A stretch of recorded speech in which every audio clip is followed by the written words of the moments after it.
यात्री माने दयाकरी ध्यान दियंतु। प्रगति ट्रेन ओडिशा रे पहुंचुछि। ओडिशा के बालेश्वर रेलवे स्टेशन को भगवान जगन्नाथ मंदिर की थीम पर डिजाइन किया गया है। माननीय प्रधानमंत्री श्री नरेंद्र मोदी का नेतृत्व में सारा देश में रेल स्टेशन नवीकरण पर अमृत भारत स्टेशन योजना आरंभ करा जायछि।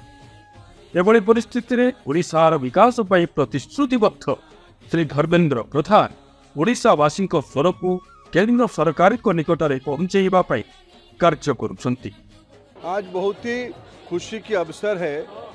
देश में 508 रेलवे स्टेशन की 25,000 करोड़ रुपया खर्चा करके रीडेवलपमेंट हो रही है।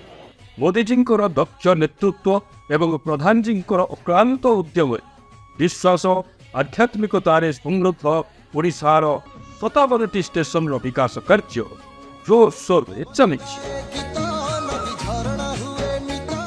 यात्री मानक पई उन्नत सुविधा निरापत्ता एवं व्यवहार सहजता को ध्यान में रखी ओडिशार पुओ यह कार्य आगे एवं यह पूरा करिछंती। जो कारण आज ओडिशा विकास पथरे जावाकू प्रस्तुत अछि।